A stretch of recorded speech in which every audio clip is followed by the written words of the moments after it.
Most espresso machines brew at one pressure all the time, and that's a problem. I'm John. I'm the customer experience manager for Seattle Coffee Gear. I've been in the specialty coffee world for over 10 years. I've seen and tested a lot of espresso machines. Today, I want to talk about pressure profiling, sometimes called flow profiling, and why that matters. These ideas aren't just for espresso nerds. They're for anybody who wants to get consistently great coffee at home. To really dive into this, I'm gonna use this machine right here, the new MX3 from LELIT. It has their Pagaia technology, which allows for voltage modulation to the pump to allow the machine to brew at different pressures. I've done a full review of this machine and I'll link that in the description below, but watch till the end before you jump to the next video. For a long time, espresso machines have used electronic pumps to produce pressure. Those pumps run at one speed only, and that means the same pressure and rate of flow. It's always static and you can't change it. If we go way back in time though, we can look at machines that were operated with giant levers and springs, and these machines did a similar thing to what these pressure or flow profiling machines are doing. They introduced pressure more gradually and had a sort of natural flow and pressure control to them. Unfortunately, these machines were very hard to operate and oftentimes dangerous to operate because of the massive springs in them. The maintenance costs on them were very high, and so most companies moved away from that and moved to these electronic pumps, whether that's a vibratory pump or a higher end rotary pump. Flow profiling or pressure profiling, these things are tied together because what we're doing with these machines is changing the speed of the pump. And when you change the speed of the pump, it changes the flow rate and the pressure at the same time. So these things are sort of linked together and you can't separate them. For a long time, these abilities were limited to very high-end machines. It started with a machine like the Slayer that had its needle valve. It did allow for very long, low-pressure pre-infusions, long total brew times, very fine grind sizes. Then came along machines like the GS3 MP or the Strata EP. All these high-end machines that were $7,000, $8,000, $9,000, $10,000. I remember when Rocket launched the R91, which in my opinion was their first pressure flow profiling machine that really hit the mark. I was at the SCA Expo in Boston and the founder of Slayer stopped by our booth, and he was looking at the R91 and kind of judging it and comparing it against the Slayer. And I could almost see his thoughts in his head being like, what is this machine? Like, it's not doing the same thing. It's not as good. So I just would have to wonder what those people think about this kind of tech coming to a machine like the MX3. To keep it simple, you can think about it this way. Flow profiling allows you to control how hard the water is pushing through your coffee. Now that we know the background, what it is, let's talk about the why. Why are we so excited about pressure profiling? For me personally, I am a coffee nerd. And for a long time, I wanted to pull great tasting shots of light roast espresso at home, but it was a challenge for me. The challenge that I faced was with light roast espresso. I wanted to drink a syrupy, sweet, complex light roast coffee as espresso, and with a machine that only offered a single pressure the whole way through, I had to extract for a long time. That meant that by the time I hit my desired extraction levels and got those notes I wanted out of the coffee, my concentration had gone down quite a bit because my dilution was way up.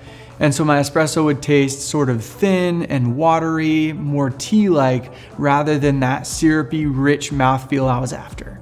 With flow profiling or pressure profiling, what I can do is play with extraction without compromising that concentration. I can increase my contact times by doing a very long, low pressure pre-infusion and get good contact time with good extraction before I ramp that pressure off and then drop it at the tail end of the shot to sort of polish the coffee. The result of all of this is a delicious, syrupy, sweet, almost candy-like final espresso. Someone who's new to this kind of coffee might not even recognize it as coffee and espresso. I want to demonstrate how pressure profiling can help you. So we're going to pull 2 shots, one with that Pagaia paddle just all the way open, full pressure the whole way through.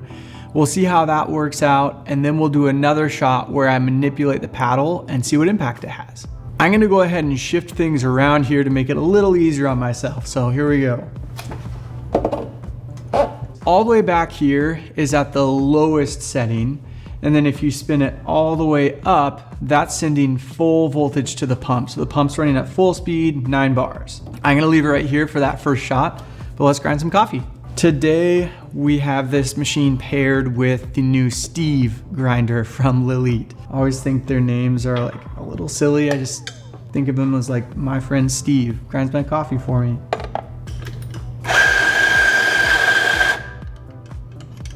All right, let's see what I got here. Man, this coffee smells like Fruity Pebbles. It smells awesome. I like to settle my grounds a little bit before I use a WDT tool, which you don't need to do this, but it's definitely helpful. Let's actually see how much I lost. Only like 1/10 of a gram, actually. It always looks like way more than it is. Settle that down and get a look at that. I do like these tampers that LELIT includes. It's like a truly oversized tamper. So you do have to be careful removing it from the portafilter, otherwise you can crack the puck, and that creates channeling, which we've made a video on that. I'll lock it in place here. We're just going full power, 9 bars. I'm gonna start my timer and brew. I'm gonna target an output of about 50 grams here. So that's a 1 to 2.5 ratio, and we'll see how that tastes. Just a little bit shy at 49 grams. For this next shot, I'm gonna start it with the paddle all the way at the lowest setting, and then I'll slowly open it up. So let me turn it all the way down. That's now at the lowest setting. There's very little voltage going to the pump at this setting. All right, I got more coffee this time. That's 21 grams. But let's just see, because grinders don't always give you the same exact output. That's a way that flow profiling can help, because you can compensate for some of those changes by using the paddle to your advantage.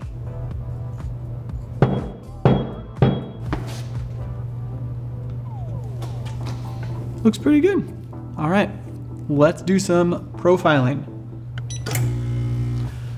All right, so you can hear the pump is pretty low right now. And as I move this up, you can hear the tone of it change just a little bit. I'm gonna hang out right here. That's about 20 seconds and I'm seeing something drip out. So let's ramp it up a little bit.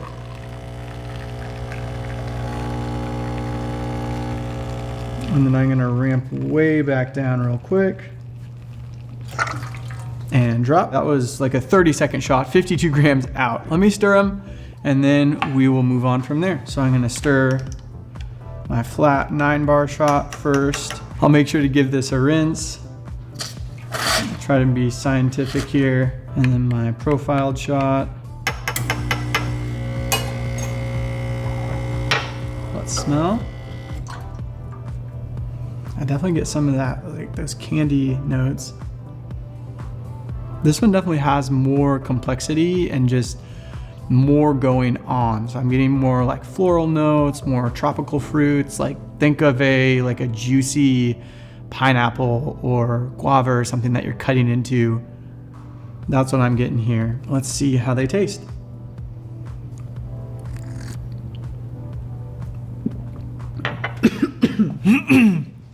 That's a little aggressive.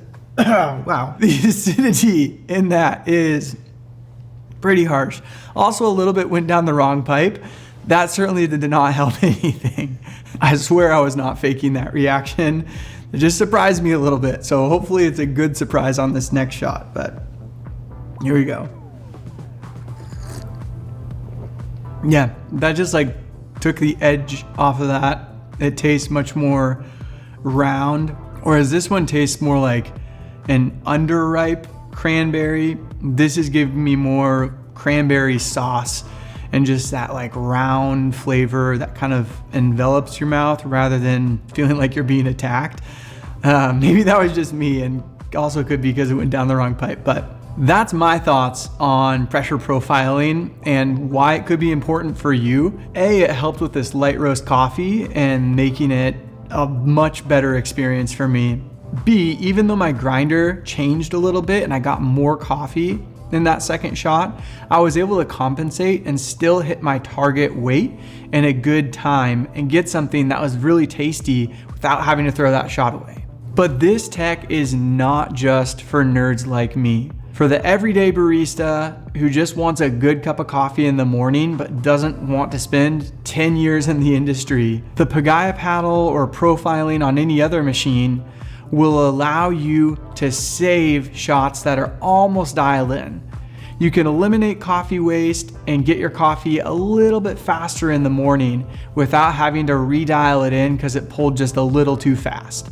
We're using the MX3 today because it was just updated to include the Pagaia flow control paddle. They got a couple other updates like a different heating element and some visual changes. If you want to see more about that, I did a review of it and I'll link that in the description. All told, pressure profiling is not just for dedicated espresso hobbyists like me. I think that this tech is extremely helpful and is relevant for baristas at all skill levels. If you've tried a machine with this before, like one of the higher end ones, or maybe one that somebody modified themselves, leave a comment about your experience. I love reading through those and replying to them. How do you like to tamp? I got a couple options. We got the normal, the stamp, the straight arm. We have the John, the bad barista. It takes two.